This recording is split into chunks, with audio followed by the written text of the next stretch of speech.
Halo, selamat pagi. Jumpa lagi dengan saya, dengan Kang Hasan. Saya akan melanjutkan obrolan tentang cerita hidup saya dari radikal menjadi toleran. Ini kita sudah masuk ke episode 5 ya. Dalam episode 5 ini saya akan bicara atau bercerita tentang perjalanan hidup saya di Jogja di awal-awal kuliah. Nah, di mana saya mulai berkenalan dengan paham-paham radikal. Jadi saya tamat sanawiyah ya, SMP, sudah menjadi anak yang lumayan pengetahuannya tentang ilmu agama. Saya hafal cukup banyak ayat ya yang sifatnya pengetahuan fikih gitu ya. Saya bisa menjelaskan kepada orang misalnya tata cara sholat, tata cara sholat jamaah, sholat jenazah dan sebagainya. Berbagai urusan dasar dalam Islam itu saya sudah paham.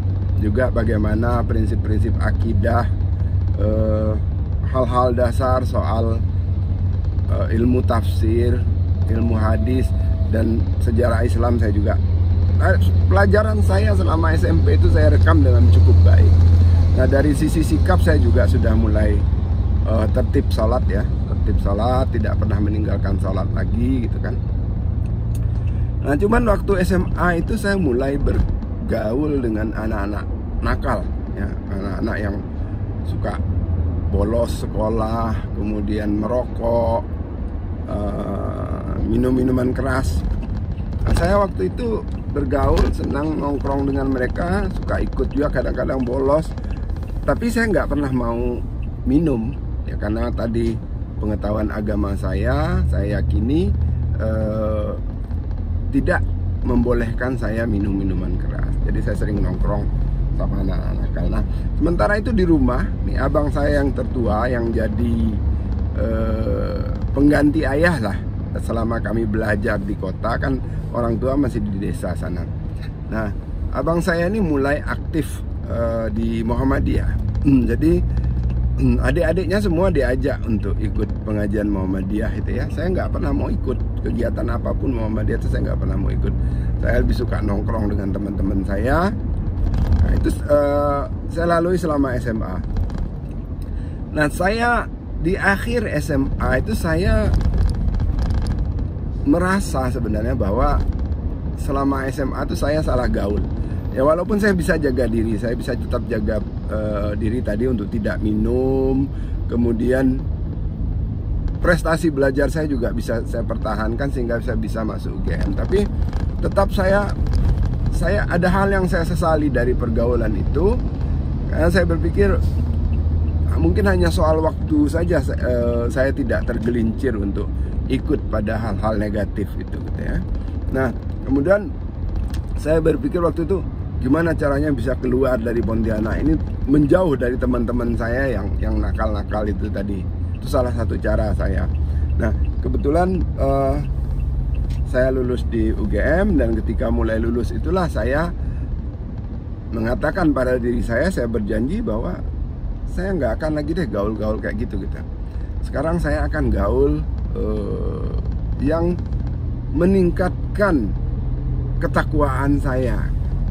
Nah, waktu itu salah satu yang saya bidik itu adalah menjadi pengurus atau aktif di Jamaah Salahuddin UGM, sebuah unit kegiatan mahasiswa sebenarnya yang menangani kegiatan-kegiatan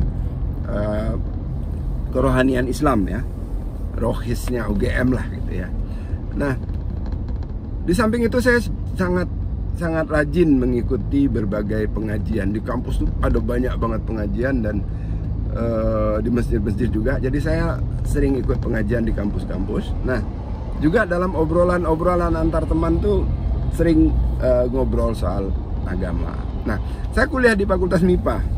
Fakultas MIPA itu kalau di UGM dulu dikenal sebagai fakultas santri gitu, karena dosen-dosennya tuh banyak yang santri. Dan sebetulnya, nah ini nggak tahu kita mau sebut radikal atau enggak, yang jelas banyak dari ada beberapa dosen itu yang pernah ditangkap sama Orde Baru. Kasus detailnya saya nggak tahu. Pernah ditangkap sama pemerintah Orde Baru, dan mereka memang cendekiawan lah gitu. Diantaranya Pak Sahirul Alim gitu kan. Ada di kampus tuh saya pernah ikut pengajiannya Pak Sahirul Alim. Kemudian di gelanggang mahasiswa itu juga ada pengajian-pengajian. Nah, langkah saya ini didukung oleh abang saya yang senior di keluarga kami tadi. Dia merasa senang karena saya sudah berubah dari saya yang dulu SMA suka kumpul sama anak nakal, sekarang kumpul dengan anak-anak yang senang ngaji gitu ya. Kemudian, nah, banyak pengajian itu, banyak diskusi, dan salah satu pengajian kecil yang itu pengajian kecil, bukan pengajian besar. Jadi ada temen saya, kakak tingkat gitu ya, kakak tingkat atau malah setingkat, saya lupa, nggak terlalu akrab dengan anak ini, ngajak yuk kita pengajian lah, kita diskusi gitu kan. Nah kemudian dia menjelaskanlah ayat-ayat Quran yang dibahas waktu itu adalah surat An-Nisa ayat 150 yang bercerita tentang orang-orang yang beriman setengah-setengah. Jadi ada orang-orang yang beriman sebagian kepada Quran, dan ada yang beriman menolak sebagian ayat-ayat Quran itu. Nah, sikapnya setengah-setengah, menjalankan Islam itu setengah-setengah. Nah dalam ayat itu dikatakan, inilah orang kafir yang sebenar-benarnya. Jadi orang yang separuh-separuh menjalankan Islam itu dianggap kafir. Nah ini terus terang menyentak nalar saya. Dalam arti secara nalar ya memang harusnya begitu dong orang beriman kan. Masa separuh-separuh bisa negosiasi sama Allah, ya, yang ini aku mau, yang ini aku nggak mau. Kalau mau beriman ya berimanlah secara utuh. Nah kemudian tentu saja dibacakan ayat yang sering juga dibahas dalam kaitan tema ini, yaitu udkhulu fis-silmi kafah, masuklah ke dalam Islam itu secara utuh, menyeluruh ya, total. Nah waktu itu saya tersadar, jadi saya sudah melaksanakan, saya merasa sudah banyak melaksanakan ajaran Islam, tapi saya tersadar oleh kesadaran baru bahwa saya tuh masih belum total, saya belum kafah. Nah banyak hal yang masih saya abaikan, banyak hal yang selama ini bahkan saya tidak tahu, tidak saya laksanakan. Maka heran juga saya, ini pengajian yang kecil banget gitu, tapi itu memicu saya untuk bersikap lebih tajam lagi. Saya akan melaksanakan semua yang saya ketahui tentang ajaran Islam itu sekecil apapun. Gitu tekad saya.